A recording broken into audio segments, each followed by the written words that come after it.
இந்த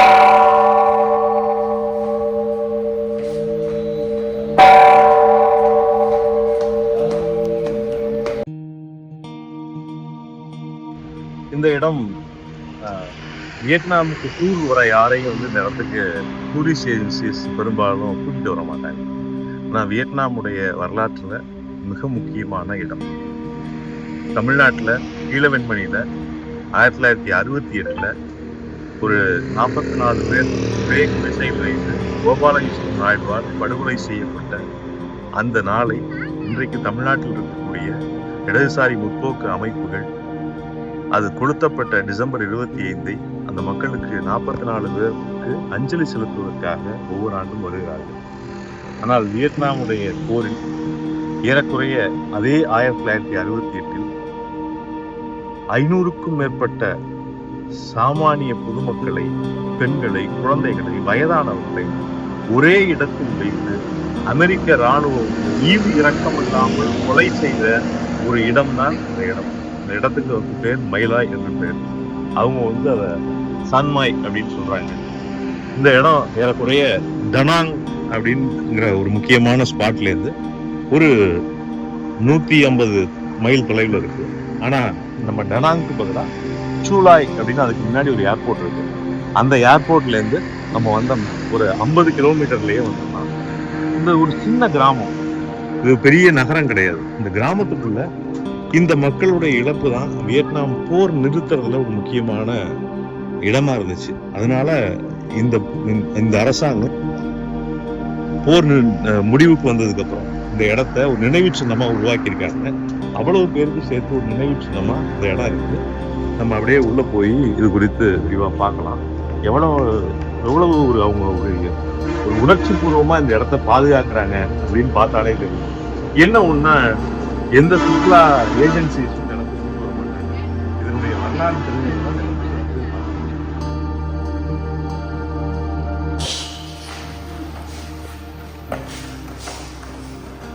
நம்ம வெளியில பார்த்த அந்த இடத்துடைய உள்ள அரசாங்கம் ஏற்படுத்த மியூசியம்.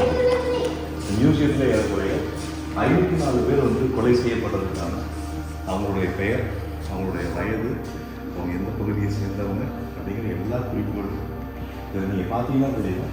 1 வயசு, 3 வயசு, 9 வயசு, 6 வயசு, எத்தனை குழந்தைங்களுடைய பேர் எவ்வளவு குழந்தைங்களை வந்து கொலை செஞ்சுருக்காங்க. இன்னொன்று 60 வயசு, 72 வயசு இருக்கக்கூடிய வயதானவர்கள்.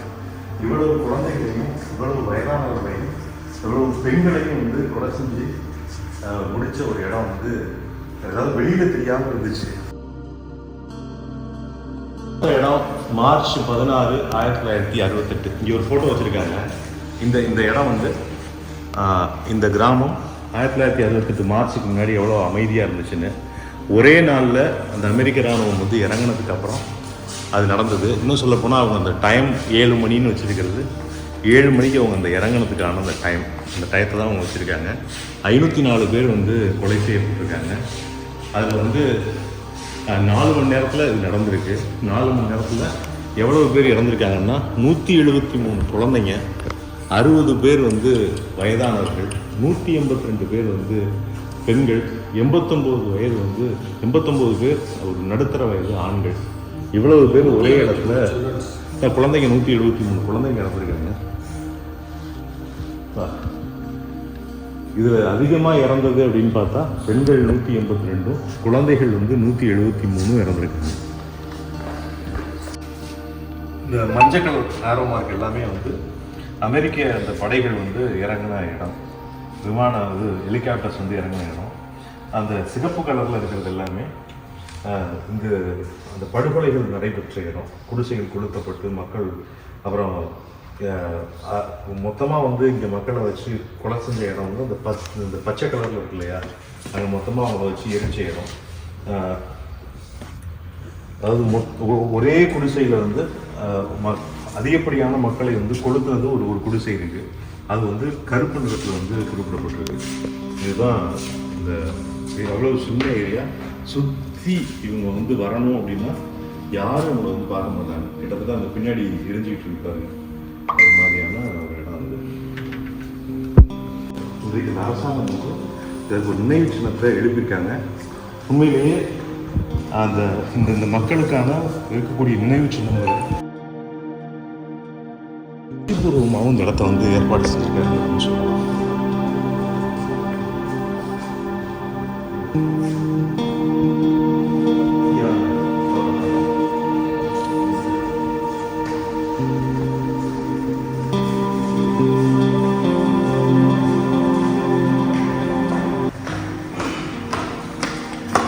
இது வந்து இது மாதிரி இந்த குடிசைகளை வந்து அங்கங்கே போய் கொளுத்திருக்காங்க.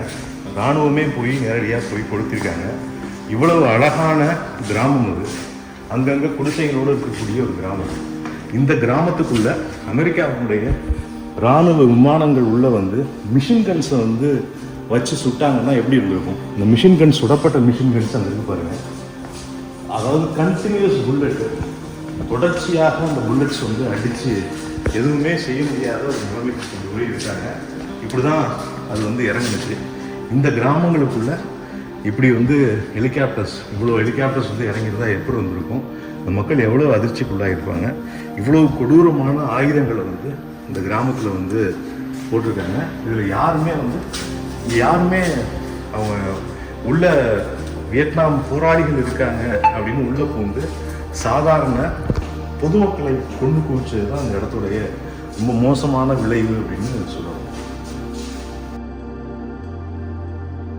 எப்படி கொல்லப்பட்டாங்க அப்படிங்கிறத, குழந்தை இறந்து கிடந்திருக்கு, அதை வந்து அவங்க அப்படியே காட்சிப்படுத்தி அவங்க எடுத்துருக்காங்க. எப்படி இவ்வளோ கொடூரத்தை செஞ்சுட்டு பதிவு பண்ணாங்க அப்படிங்கிறது ரொம்ப அதிர்ச்சியாக இருக்குது. இதுதான் அதனுடைய காட்சி. எப்படி வந்து அவங்க இங்கே கொண்டிருப்பாங்க. ஒரு குழந்தை இருக்கு, பக்கத்தில் அவங்க அம்மா, கை குழந்தை, எல்லாத்தையும் ஒரே நேரத்தில் வந்து சொல்கிறாங்க. எல்லாரும் வந்து ஒரே நேரத்தில் சொல்ல போகிறாங்க. இதுதான் அதுக்கு கொடூரமான நிகழ்வு. இரத்தக்கரையோடு இருக்கக்கூடிய ஒரு குழந்தையுடைய ட்ரெஸ்ஸு.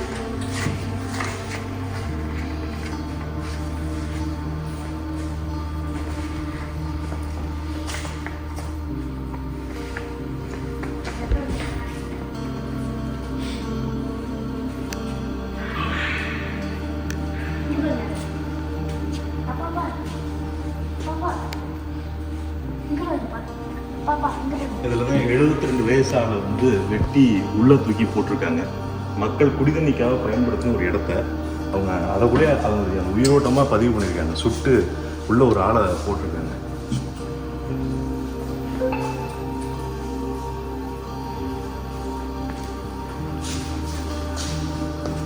நிறைய ரத்தக்கரையோட இந்த உடை இருக்கு.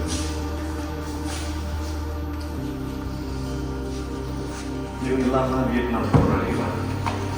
எவ்வளவு மாணவர்கள், எவ்வளவு பேர் இருப்பாங்க.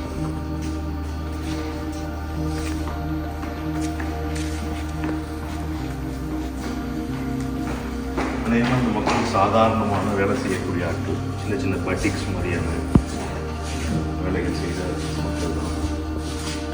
இது வெளியில் கொண்டு வந்ததில் அதே அமெரிக்காவை சேர்ந்த இன்னொரு இராணுவ வீரரான தாம்சன் தான் அதை வெளியில் கொண்டு வர்றாரு.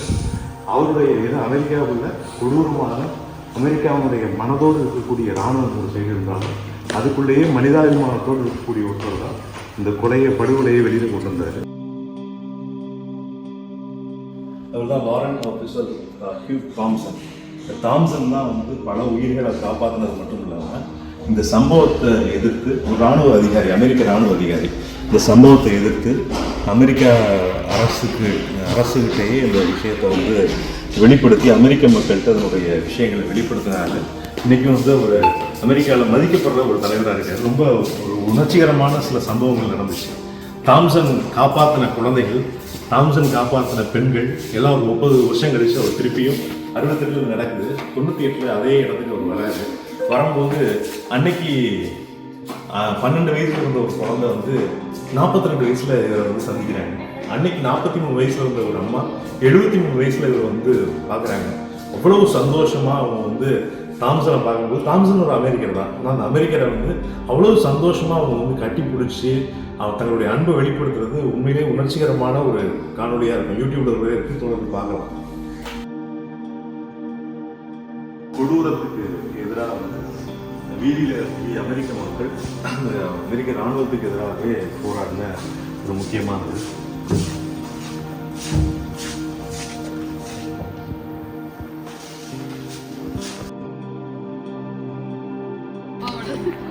இது இந்த இடத்துக்காக இந்த அரசாங்கம் உருவாகிருக்கு. ஒரு நினைவு சின்னம்.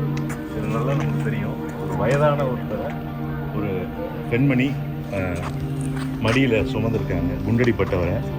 ஒரு குழந்தை குண்டடிப்பட்டு இறந்துருக்கு, அதை ஒரு தாய் வந்து கையில் சுமந்துக்கிட்டு இருக்காங்க. இன்னொரு குழந்தை கீழே இறந்து கிடக்கு, அதை இன்னொரு தந்தை முத்தமிடுறாரு. இப்படி வந்து குழந்தைகளும் வயதானவர்களும் பெண்களும் கொலை செய்யப்பட்ட இந்த இடத்தினுடைய அடையாளமாக இந்த சிற்பம் உருவாக்கப்பட்டாலும் நாங்கள் என்றைக்கும் வெற்றி பெறுவோம் என்பதனுடைய அடையாளமாக கையில் இறந்த குழந்தையை வைத்துக்கொண்டு ஒரு தாய் வந்து தன்னுடைய முஷ்டியை உயர்த்துகிற மாதிரி நம்பிக்கையோடு சிற்பம் வந்து உருவாக்கப்பட்டிருக்கு. எவ்வளவு இழப்புகளை சந்தித்தாலும் வியட்நாமிய மக்கள் அமெரிக்க ஏகாதிபத்தியத்துக்கு எதிராக நிற்போம் என்பதற்கான அடையாளமாக இந்த சிற்பம் வந்து இருக்கு. 24 பேர் நினைவாக அவர்களுக்கான வழிபாட்டு தலமாக இந்த மக்களுடைய எளிய நம்பிக்கையில் ஒரு சின்ன ஒரு கோயில் மாதிரியான ஒரு இடத்த வந்து கட்டியிருக்காங்க. இங்கே இருக்கிற ஒரு பௌத்த நம்பிக்கைகளோடு வந்து உருவாக்கப்பட்டது. ரொம்ப குறிப்பாக நமக்கு தெரியும் போன்சாய் மரங்கள் வந்து அவங்களுடைய வழிபாட்டில் உள்ள முக்கியமான இடம் வகிக்கிறது, போன்ற விஷயங்கள் அப்படி வந்து வச்சுருக்காங்க. உள்ளேயும் அந்த இடத்த நம்ம போய் பார்க்கலாம். 54 பேரை வந்து வழிபடுறதுக்கான போராளிகளுக்கான போராட்டத்துடைய வடிவம் எளிய மக்களுடைய நம்பிக்கைகளுக்கு இடம் கொடுத்து இந்த இடத்த வந்து வடிவமைச்சிருக்காங்க. இங்கே அஞ்சலி செலுத்துறவங்க எல்லாருமே இப்படி தான் அந்த இடத்துல வந்து அஞ்சலி செலுத்துறாங்க. இங்கேயும் வந்து அவங்களுடைய பெயர்கள் எல்லாமே வந்து குறிப்பிடப்பட்டிருக்கு. குறிப்பிடப்பட்டது மட்டும் இல்லாமல் அவங்களுக்கு அஞ்சலி செலுத்துவதற்காக வைக்கிற மலர்களை ஊர்வலத்துக்கு எல்லாமே வந்து வாங்கிக்கலாம். இதுதான் அஞ்சலி செலுத்துவதற்காக அவங்க வந்து வச்சுருக்காங்க. வழக்கமாக அவங்களுடைய நம்பிக்கையில் ரொம்ப முக்கியமானது என்னன்னா, நம்ம ஊரில் படையல் போடுவோம்ல, அப்படி வந்து பௌத்த மதத்துலேயும் அவங்களுக்கு பிடிச்ச உணவுகளை வந்து கொண்டு வந்து படையலாக வைப்பாங்க. அப்படி படையலாக வைக்கிறதுல ஒரு ஏற்பாடு தான் நல்லா கவனிச்சு பார்த்தீங்கன்னா, அந்த குழந்தைங்க சாப்பிட்ற சாக்லேட்ஸு, எவ்வளோ சாக்லேட்ஸ் இருக்குது, குழந்தைங்க பார்க்குற அந்த சாப்பிட்ற அந்த உணவுகள், பிஸ்கட்ஸு, இது மாதிரியான விஷயங்கள் தான் இங்கே நிறைய வச்சுருப்பாங்க. பார்த்தா இன்னும் நிறைய குழந்தைகளும் பெண்களும் இறந்த இடங்கிறதுனால அதனுடைய அடையாளமாக இங்கே வச்சுருப்பாங்க. குழந்தைகளுடைய விளையாட்டு பொருட்கள் எவ்வளோ பாருங்களேன், எல்லா குழந்தைங்களை மீன் பண்ணுறதுக்காக இவ்வளோ விஷயங்கள் வந்து இங்கே வச்சுருக்காங்க. வழிபடுற இடமே வந்து எவ்வளோ அழகாக குழந்தைகளுக்கு தேவையான விஷயங்களை வச்சுருக்காங்கிறது தான் அது.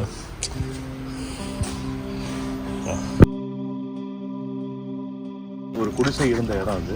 மிஸ்டர் டோப் ஃபோங்ஸ் அப்படிங்கிற ஒருத்தர், அவருடைய குடிசை. கிட்டத்தட்ட இதில் இறந்து போவாங்க அப்படின்னு பார்த்தா அவருடைய மனைவி 68 வயசு இருக்கக்கூடிய மனைவி. அந்த குடிசை இருந்ததுக்கான அடையாளமாக இது இருக்குது. இந்த இடத்த கொஞ்சம் அவங்க மீட்டு வச்சுருக்காங்க. இது மாதிரி ஒவ்வொரு இடங்களையும் அங்கங்கே சில விஷயங்களை பாதுகாத்து வச்சுருக்காங்க. அப்படி பார்த்தா கிட்டத்தட்ட விவசாய நிலம், விவசாய நிலத்தில் இயல்பாக விவசாயம் வந்துட்டு இருந்த இடங்களில் எப்படி அந்த கால் அச்சுகள் பாருங்கள், அந்த மக்கள் எப்படி ஓடினாங்க அப்படிங்கிறதுடைய கால் அச்சுகள். அதில் வந்து அது இடையில பூட்ஸ் வரும். அந்த பூட்ஸ் வந்து அமெரிக்க இராணுவத்தினுடைய அந்த பூட்ஸ், அதனுடைய அச்சுகள் எவ்வளவு கொடூரமாக வந்து அவங்க நிகழ்த்தப்பட்டாங்க. எத்தனை காலனிகள் ஓடி இருக்கு அப்படின்னு பார்த்தாலே இதனுடைய கொடூரம் என்ன அப்படின்னு தெரியும்.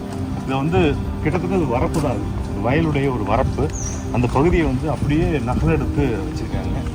அது மாதிரி இது ஒரு குடிசை கொளுத்தப்பட்ட, அந்த கொளுத்தப்பட்ட குடிசைகள் எப்படி எல்லா காலத்துலேயும் அரச வன்முறைங்கிறது ரொம்ப கொடூரமாக மக்களுக்கு எதிராக தான் இருந்திருக்கு.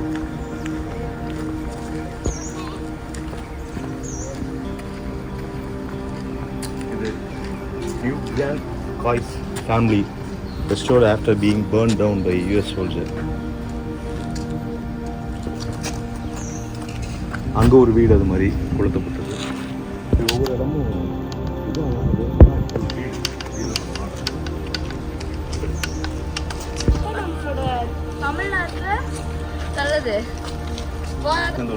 வீடு டாக் வைஸ் அவரோட பேர். அவங்க வீடு 2003 வந்து இந்த வீடு பழைய எப்படி இருந்துச்சோ அப்படி ரெனோவேட் பண்ணி உள்ள வச்சுருக்காங்க. அவங்களுடைய வீடு கொளுத்தப்பட்டப்ப எப்படி இருந்துச்சு, கொளுத்துனதை எல்லாமே அமெரிக்க ராணுவங்களுக்கு ஃபோட்டோ எடுக்கலாம். இந்த வீடு எப்படி கொளுத்துனாங்க அப்படின்னு ஃபோட்டோ எடுக்கலாம். பார்த்தாலே தெரியும்.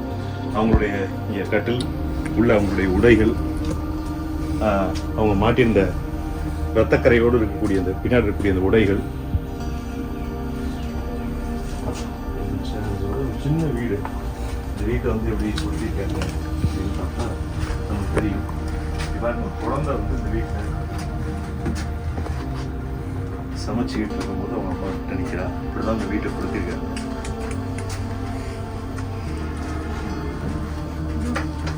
இந்த வீட்டில் என்ன ரொம்ப புராதனமான வியட்நாமுடைய கிராமங்களில் பயன்படுத்துகிற புராதனமான பொருட்கள் தான் இந்த வீட்டில் இருக்குது. இந்த வீட்டை தான் வந்து கொடுத்திருக்காங்க. எத்தனை இடங்களில் புல்லட்ஸ் வந்து அடிச்சிருக்கு பாருங்கள். கிட்டத்தட்ட நம்ம வெண்மணிக்கு போகும்போதும் அந்த வெண்மணி பாதிக்கப்பட்டப்ப அடுத்த நாள் நம்ம தோழர்கள், கம்யூனிஸ்ட் கட்சி தோழர்கள் அந்த கிராமத்துக்கு போகும்போது அன்னைக்கு சின்ன சிறுவனாக இருந்த நந்தன் வந்து எல்லா இடத்துக்கும் கூட்டிகிட்டு போய் இந்த மரங்களை தான் காட்டுவோம். இதுலலாம் வந்து எப்படி புல்லட்ஸ் வந்து பட்டிருக்குன்னு. கிட்டத்தட்ட வெண்மணியில் கோபாலகிருஷ்ண நாயுடு ஃபேமிலி வந்து எப்படி புல்லட்ஸு அப்படி எல்லா மரங்கள்லையும் தெரிச்சிருக்கணும். அப்படி வந்து இதை விட கொடூரமாக இந்த பகுதியில் வந்து புல்லட்ஸு எல்லா இடங்கள்லையும் தெரிச்சிருக்கு. எல்லா இடங்கள்லையும் இந்த அரச வன்முறை இல்லை அதிகார வன்முறைங்கிறது ஒரே மாதிரி தான் இருக்குங்கிறதுக்கு இந்த மரம் ஒரு சாட்சி அப்படின்னு சொல்லலாம். அதுதான் 170 பேரை வந்து அமெரிக்க படை அந்த கால்வாய்க்குள்ளே வந்து திணிச்சு அவங்க கொண்டிருக்காங்க. அதுக்கான இடம், அதனுடைய நினைவாக தான் இடம். இப்படி ஒரு சிப்ஸ்லேயே ஒரு சிற்பம் உருவாக்கியிருக்காங்க. அவங்களுடைய நினைவாக இப்படி டிஷ்ஷில் வந்து அவங்க கொண்டாங்கன்னா 170 பேர் நினைவாக 170 பேர் எல்லா இடங்கள்லையும் ரத்தம் வடிகிற மாதிரி கீழே வந்து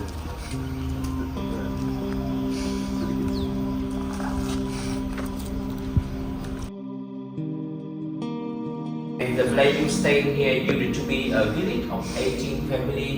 American soldiers came here and killed for 407 innocent victims in this village. And 2 kilometers away in another village, Golden Village, they killed for 97 innocent victims. So 2 played total for 504 innocent victims.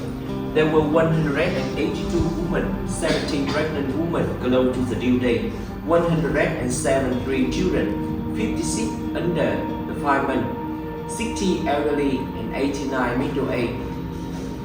But very luckily, after the massacre, over 30 survivors.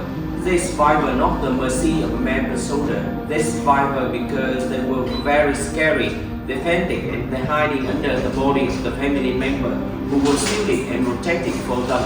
And they are the one who recounted the painful memory of last morning. And the place you visit here is consisting of many small relics in the museum. You can go this way to go up to the exhibition room to see the photo, the artifact and the document related to the My Lai massacre. You go outside to visit the relic outside 18 house bare house foundation and the bunker outside. You go to the worship house to offering the incense for the victim. And beside the worship house is the place of more masculine, the Thong in water dish. 170 innocent victims were killed at that. And in the museum have the masquerade of 13 victims and the masquerade of 9 victims. After the massacre,